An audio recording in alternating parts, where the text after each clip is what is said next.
काफी ज्यादा बढ़ गई है क्योंकि मतदान का समय अब नजदीक आ गया है। 6 नवंबर को पहले चरण का मतदान होना है। ऐसे में अगर पक्ष और विपक्ष को लेकर बात करें तो दोनों एक दूसरे पर हावी होते हुए नजर आ रहे हैं और अपने अपने दावे करते हुए भी नजर आ रहे हैं। इसी कड़ी में हमारे पीछे जो चाय की टपरी है, इसे देखकर आप समझ गए होंगे कि चाय की टपरी का मतलब की चर्चा। तो चाय पर हम चर्चा करेंगे और जो राजनीतिक समीकरण इस वक्त बिहार में बनते हुए नजर आ रहे हैं, उन राजनीतिक समीकरणों को समझते हुए भी नजर आएंगे। कुछ खास मेहमान हमारे साथ जुड़ेंगे, हमारे कुछ सहयोगी जो हैं वो ग्राउंड जीरो से हमारे साथ जुड़ेंगे और स्टूडियो से जिस तरीके से हमारे साथ संजय शर्मा जी, हमारे सीनियर एडिटर, वो भी जुड़े हुए हैं। उनसे भी हम चर्चा करेंगे, समझेंगे कि जो बिहार की राजनीतिक हवा है वो किस तरफ बहती हुई नजर आ रही है। लेकिन उससे पहले एक खास रिपोर्ट हमारी टीम ने तैयार की है बिहार चुनाव को लेकर, वो रिपोर्ट आप देखिए। बिहार में विधानसभा चुनाव के पहले चरण के लिए 6 नवंबर को मतदान होना है। सभी दलों के पास मतदाताओं को मोहने के लिए 24 घंटे से भी कम का वक्त बचा है। लिहाजा महागठबंधन, एनडीए से लेकर उन दलों ने भी जो किसी के साथ गठबंधन में नहीं है, अपनी पूरी ताकत झोंक दी है। जनसभाओं का मैराथन दौर जारी है। नेता एक दूसरे पर वार करने का कोई मौका नहीं चूकना चाहते, इसलिए भ्रष्टाचार से लेकर जंगल राज तक पर हमला बोला जा रहा है। प्रधानमंत्री मोदी आज लगातार दूसरे दिन बिहार में चुनाव प्रचार करते दिखे। दूसरे दिन भी उनके निशाने पर आरजेडी और कांग्रेस रही। पीएम ने सहरसा में चुनावी रैली को संबोधित करते हुए सीएम पद को लेकर आरजेडी और कांग्रेस पर हमला बोला। आरजेडी पर कांग्रेस की कनपटी पर कट्टा रखकर तेजस्वी के लिए सीएम पद चोरी करने की बात कही। घुसपैठिया आपकी जिंदगी को बनाएगा क्या? ये घुसपैठिए आपकी संपत्ति पर कब्जा कर रहे हैं, आपके संसाधनों पर अपना हक जमा रहे हैं। कहीं मजदूरी का काम हो, 200 रुपया मजदूरी हो, लेकिन ये घुसपैठिए 100 रुपये में काम करने के लिए तैयार हो जाते हैं। तो फिर यहां के नौजवान को काम कौन देगा भाई? और इसलिए बिहार को बचाना है घुसपैठियों से। प्रधानमंत्री यहीं नहीं रुके। उन्होंने पिछले दिनों राहुल और तेजस्वी की राजनीतिक यात्राओं को घुसपैठियों को बचाने वाली यात्रा करार दिया और कहा कि एनडीए की सरकार बिहार को घुसपैठियों से बचाने के लिए काम कर रही है। कांग्रेस हो या आरजेडी, इनको सिर्फ घुसपैठियों से लगाव है। ये लोग घुसपैठियों को बचाने के लिए राजनीतिक यात्राएं करते हैं। ये लोग दुनिया भर में घूमने फिरने जाते हैं। अब मुझे बताइए भैया, क्या बिहार का भविष्य आप तय करेंगे कि घुसपैठिया तय करेगा? उधर राघोपुर विधानसभा क्षेत्र में खुद के लिए वोट मांग रहे तेजस्वी यादव को प्रधानमंत्री के कट्टे और बंदूकों वाले बयान से ऐतराज है। प्रधानमंत्री पर पलटवार करते हुए तेजस्वी ने कहा कि गुजरात में तो प्रधानमंत्री कारखाना लगाने की बात करते हैं और बिहार में बंदूकों की। हम लोगों की भावना नहीं, हम लोग नकारात्मक बात नहीं करते। प्रधानमंत्री जी को पता नहीं ऐसे शब्दों से क्यों प्यार है। गुजरात जाते तो फैक्ट्री लगाने की बात करते, बिहार आते तो कट्टे चलाने की बात करते। हमने आज तक इतना प्रधानमंत्री जी का गिरा हुआ स्तंभ नहीं देखा। भाषा का क्या बोली बोलते हैं। अरे काम की बात करें प्रधानमंत्री जी, अपना विजन बताएं। कांग्रेस के लिए सोनबरसा में चुनाव प्रचार कर रहे प्रियंका गांधी के निशाने पर भी प्रधानमंत्री नरेंद्र मोदी रहे। उन्होंने आरोप लगाया कि जब नौकरी, रोजगार और उद्योग की बात की जाती है तो प्रधानमंत्री इसे देश का अपमान बताते हैं। प्रियंका गांधी ने कटाक्ष करते हुए कहा कि पीएम मोदी को अपमान मंत्रालय नाम से एक नया मंत्रालय बना देना चाहिए। मैं एक सुझाव देना चाहती हूं प्रधानमंत्री जी को, क्योंकि उनका समय जो है बहुत महत्वपूर्ण है इस देश के लिए। प्रधानमंत्री और गृह मंत्री जी का जो समय है वो काम करने में जाना चाहिए कि नहीं जाना चाहिए? जाना चाहिए। रोजगार दिलवाने में जाना चाहिए कि नहीं जाना चाहिए? बेरोजगार हो ना तुम, बेरोजगार हो ना, पढ़े लिखे भी होगे, पढ़े लिखे हो लेकिन बेरोजगार हो। तो प्रधानमंत्री जी का जो समय है वो रोजगार दिलवाने में, विकास लाने में, बड़े बड़े उद्योगों को लगवाने में लगना चाहिए। इसीलिए मेरा सुझाव ये है कि वो एक नया मंत्रालय बना दे और उसका नाम रखें अपमान मंत्रालय। उत्तर प्रदेश के मुख्यमंत्री योगी आदित्यनाथ भी एनडीए के स्टार प्रचारकों में हैं। दरभंगा में जनसभा को संबोधित करते हुए योगी ने आरजेडी पर बिहार में बंदूक और पिस्तौल से पूरी व्यवस्था को कलंकित करने, जात आधारित राजनीति करने का आरोप लगाया। महागठबंधन के 3 अहम दलों की तुलना गांधी के 3 बंदरों से कर डाली। आपने देखा होगा कांग्रेस के नेता राहुल जी जब भी कहीं जाते हैं भारत के खिलाफ बोलते हैं, भारत को अपमानित करते हैं। ये जो 3 इंडी गठबंधन के 3 बंदरों की जोड़ी है, बहनों और भाइयों, ये 3 बंदरों की जोड़ी ये बिहार में खानदानी माफियाज को गले लगा करके अपना शागिर्द बना करके बिहार की सुरक्षा में सेंध लगाने का काम कर रहे हैं। आरजेडी की सरकार के समय में कट्टा बंदूक लेकर के बिहार की पूरी व्यवस्था को इन्होंने धूमिल करने का काम किया था। योगी के महागठबंधन के नेताओं की तुलना बंदर से करने पर कांग्रेस नेता पवन खेड़ा ने इसे हनुमान जी का अपमान बताया है। हनुमान जी का अपमान कर रहे हैं, योगी हैं। सोचिए योगी हनुमान जी का अपमान करे, अब इसमें क्या ही बोलें। जनता देख रही है, जनता सुन रही है।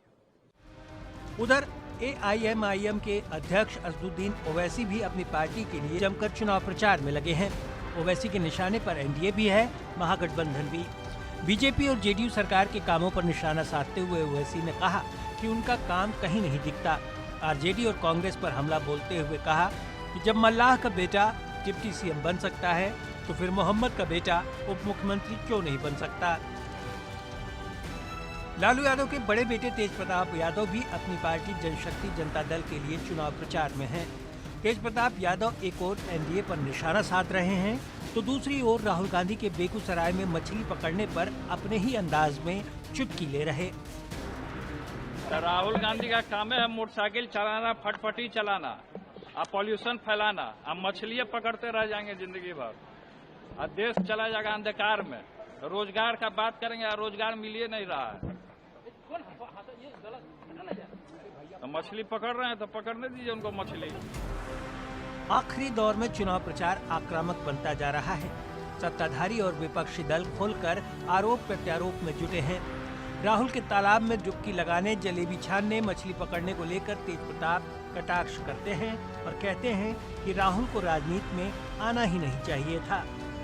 कुल मिलाकर बिहार का चुनावी माहौल जितना गंभीर और गर्म हो चुका है उतना ही रोचक भी। वोटिंग से पहले वोटर भी नेताओं के बार पलटवार के आकलन में जुटे हैं।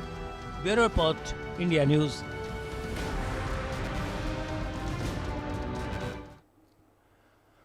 तो आपने खास रिपोर्ट देखी। इस रिपोर्ट के माध्यम से आप समझे होंगे कि बिहार के जो सियासी समीकरण है वो क्या कुछ बनते नजर आ रहे हैं और जो आरोप प्रत्यारोप का दौर है वो किस तरीके से फिलहाल मौजूदा समय में नजर आ रहा है। लेकिन जो मौजूदा स्थितियां हैं उन स्थितियों को और बेहतर तरीके से हम समझने का प्रयास करेंगे और हमारे सीनियर एडिटर संजय शर्मा जी हमारे साथ बने हुए हैं। तो वहीं पटना से हमारे सहयोगी ग्राउंड जीरो से शैलेंद्र कुमार भी जुड़े हुए हैं, उनसे भी कुछ इन्फॉर्मेशन लेंगे। लेकिन इस चर्चा की शुरुआत करें, लेकिन उससे पहले अगर अंकल चाय मिल जाती तो इस चर्चा में 4 चांद लग जाते। और सर मैं आपका रुख करूंगा। अब जिस तरीके से अभी जब ये रिपोर्ट चल रही थी हम भी काफी चर्चा कर रहे थे इस पूरे लेकर, बिहार के इलेक्शन को लेकर, क्या आपको लगता है कि एनडीए जो है वो मजबूत पक्ष में नजर आ रही है? क्योंकि लगातार एनडीए को लेकर भी सवाल उठते रहे कि इस बार महागठबंधन जो है वो हावी पड़ता हुआ नजर आ रहा है एनडीए के ऊपर, और उसमें जनसुराज का नाम भी जुड़ा कि जनसुराज जो है वो डेंट पहुंचाती नजर आ रही है। देखिए ये बड़ी इंटरेस्टिंग बात है। बिहार के जब भी चुनाव होते हैं तो महागठबंधन के वोट लोगों को दिखाई देते हैं। बिल्कुल, उनके बारे में कहा जाता है कि एमवाई समीकरण उनके पास में, मुस्लिम यादव उनके पास है, अलग अलग जातियां उनसे जुड़ जाती है। इस बार मल्लाह जुड़ गई है, कभी कहते दूसरी जातियां जुड़ गई। लेकिन लोगों को ये बात समझ में नहीं आती कि नीतीश कुमार के पास जब भी चुनाव चालू होते हैं बिहार के तो नीतीश कुमार की गिनती शुरू होती है 30% के ऊपर से जी। अब कैसे शुरू होती है वो मैं आपको बताता हूँ। लगातार 4 बार से नीतीश कुमार लगातार मुख्यमंत्री बन रहा है, छोटी बात नहीं है। बिल्कुल, क्योंकि नीतीश कुमार जब चुनाव में जब जाते हैं, जैसे ही उतरते हैं तो 30% वोट बैंक उनका तैयार होता है जी। अक्रॉस द पार्टी लाइन उनको सारे लोग वोट देते हैं। उनमें से कौन है सबसे बड़ा उनका वोटर, कौन है? महिलाएं, जो कि जंगल राज से त्रस्त थी, परेशान थी। इसके अलावा उन्होंने महिलाओं को काफी कुछ दिया। अभी भी 10-10 हज़ार रुपये महिलाओं के खाते में पहुंच चुकी रकमें। बिल्कुल बिल्कुल। और इसके अलावा महिलाओं की जो सबसे बड़ी जो वहाँ पे जो दिक्कतें थी वह सुरक्षा की थी, वहाँ पर लॉ एंड ऑर्डर की थी। महिलाएं शाम को तो छोड़ो, दिन को बाहर सुरक्षित नहीं निकल पाती थी। इंसान तो जो आम आदमी होता था वो भी शाम के बाद घर से बाहर होता था सुरक्षित महसूस करता था। तो उनका जो सबसे बड़ा वोट बैंक थे वो महिलाएं। महिलाओं का के जो वोट हैं नीतीश कुमार को, वो अक्रॉस द जातियां पड़ती, चाहे वो मुस्लिम हो, यादव हो, जो कि महागठबंधन अपना वोट बैंक बताता है कि हमारा वोट बैंक इंटेक्ट है, लेकिन महिलाएं उनकी भी टूटती हैं, नीतीश कुमार को वोट देती हैं। शराबबंदी बहुत बड़ा डिसीजन है ये, देश में गुजरात के बाद पहला बड़ा राज्य है बिहार जिसने की शराबबंदी का फैसला किया, नीतीश कुमार का फैसला है ये। और इससे सबसे ज्यादा फायदा किसको हुआ? महिलाओं को हुआ। उन महिलाओं को हुआ जो कि उनके अपने आदमी के वायलेंस से त्रस्त होती थी, जो कुछ कमाई थोड़ी बहुत घर में आती थी, उनके आदमी, उनके पुरुष शराब में उड़ा दिया करते थे, घर का माहौल खराब होता था, बच्चों की पढ़ाई नहीं हो पाती थी। तो ये एक महिलाओं का एक बड़ा वोट बैंक खड़ा किया नीतीश कुमार ने।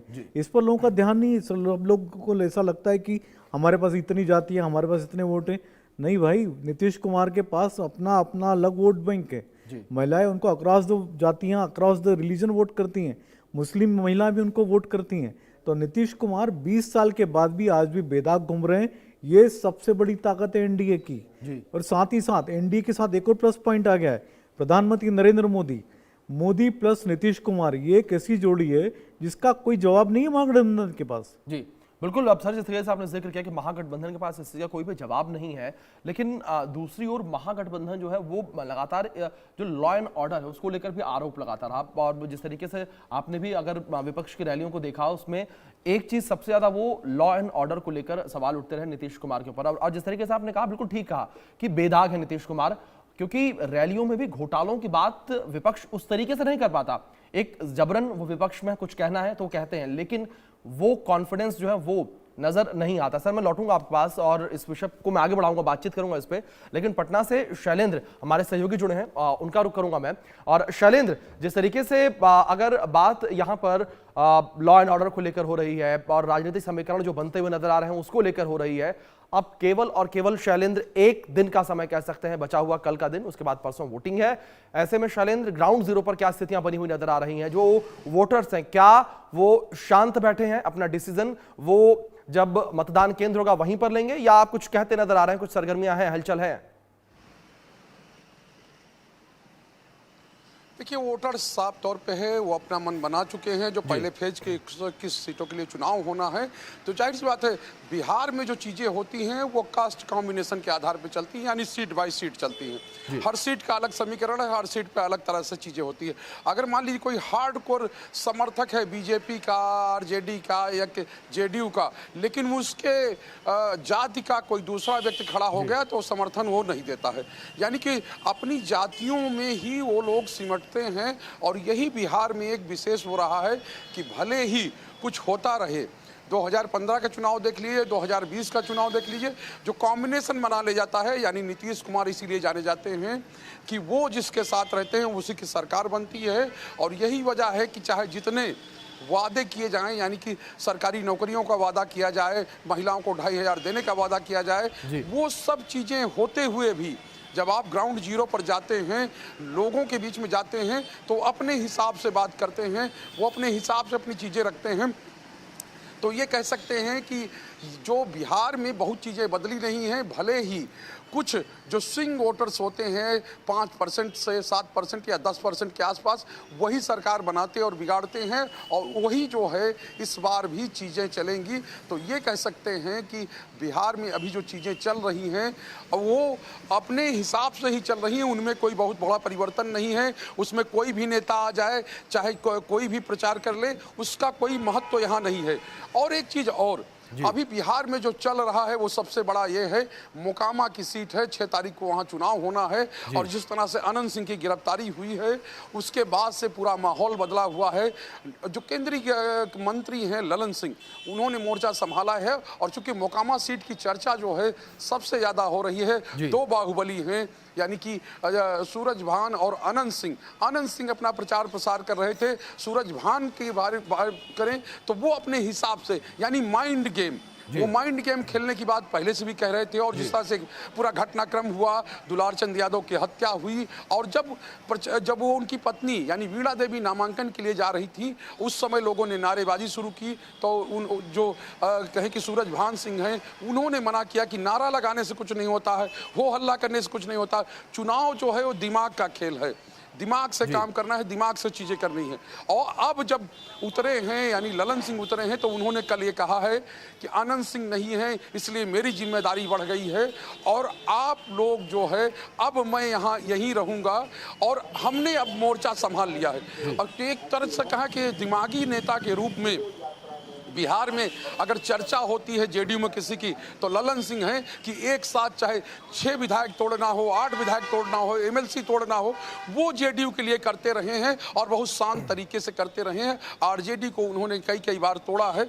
तो अब वो मोकामा में है और सबकी निगाहें मोकामा की ओर लगी हुई हैं कि आखिर वहाँ होने क्या वाला है, यानी कि वहाँ किस तरह से चीज़ें बढ़ती हैं। और कल एक रोड शो उन्होंने किया था जिस पर एक FIR भी दर्ज हुई है। तो ये कह सकते हैं 121 सीटें यानी 120 सीटें एक तरफ हैं, लेकिन मोकामा की चर्चा इस समय बिहार में सबसे ज़्यादा है। और जो प्रशासन है उसका भी फोकस मोकामा की ओर ज़्यादा है। और अगर ओवरऑल चुनाव की बात करें, ओवरऑल कहें कि जैसा मैंने पहले कहा कि यहाँ जातीय उसमें बटा हुआ बिहार है। और जाहिर सी बात है कि इसमें बहुत चीज़ें परिवर्तित नहीं होती हैं, बहुत चीज़ों में अंतर नहीं पड़ता है। लोग सुनते हैं, आते हैं।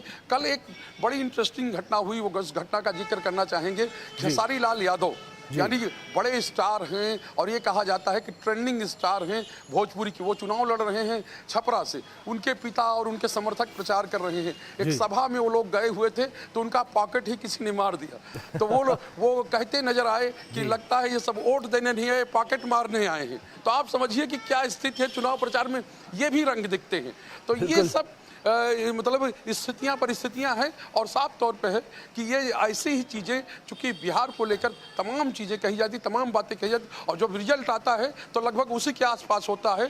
क्योंकि 2015 में जो लहर थी बीजेपी के पक्ष में, बीजेपी के साथ उस समय नीतीश कुमार नहीं थे और एक तरह से कहें कि बीजेपी की बुरी तरह हार हुई थी। प्रधानमंत्री नरेंद्र मोदी आते थे, बार बार वो गारंटी देते थे, 6 वादे करते थे हर जगह जाकर। एक तरह से कहा जाए कि उस समय लगभग 42 दिन तक यहीं पर शैलेंद्र, जिस तरीके से आपने जिक्र किया अभी स्टूडियो से, संजय सर ने भी इस बात का जिक्र किया था कि नीतीश कुमार के साथ एक बड़ा फैक्टर ये है कि नीतीश कुमार का अपना एक 30% का बंधा बंधाया वोट बैंक है, वो महिलाओं का है।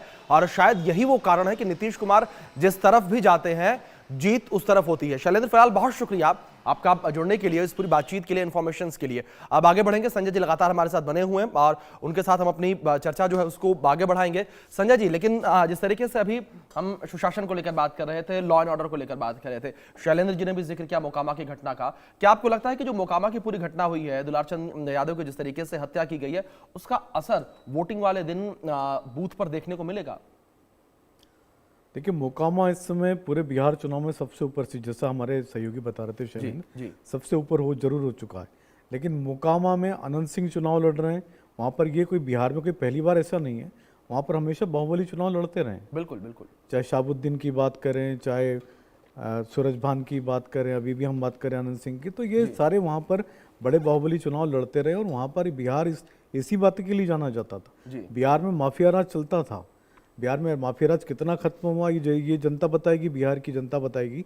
लेकिन इतना जरूर है कि वहाँ पर बिहार अभी भी, वहाँ पर माफियाओं का राज अभी भी है, लेकिन कुछ कम हुआ है, ज़्यादा हुआ है। ये वहाँ के क्राइम रेट बताएंगे आपको, लॉ एंड ऑर्डर की स्थिति बताएगी। लेकिन पहले बिहार जो था वो एक मशहूर किडनैपिंग इंडस्ट्री के रूप में जाना जाता था। सबसे ज़्यादा किडनैपिंग की घटना बिहार में होती थी और यहाँ तक माना जाता था कि पूरा सरकार का संरक्षण मिलता है, जिसको लेकर के बीजेपी, नीतीश कुमार भी आरोप लगाते हैं, जंगल राज कहा जाता था। तो उससे कहीं ना कहीं थोड़ा बहुत सुधार आया, पटरी पर आया, लेकिन अभी भी काफ़ी सुधार होने की जरूरत है। क्योंकि जब तक सुधार नहीं होगा, इंडस्ट्रियाँ नहीं लगेगी, जब तक लॉ एंड ऑर्डर ठीक नहीं होगा, वहाँ पर लोगों को रोजगार नहीं मिलेगा, वहाँ का पलायन नहीं रुकेगा। लेकिन सर, जिस तरीके से इन तमाम समीकरणों को लेकर हम बात कर रहे हैं, पहले फेज का इलेक्शन होना है, 6 तारीख को समय बिल्कुल मतलब कह सकते हैं कि ना के बराबर बचा है, सीधा वोटिंग होनी है। लेकिन इन सब के बीच जो ये पूरी लड़ाई, जो पूरी तकरार नजर आ रही है, क्या आपको लगता है कि महागठबंधन इसमें पीछे रह गया? क्योंकि प्रियंका गांधी चुनाव प्रचार के लिए आई, लेकिन ये कहा गया कि वो देरी से आई।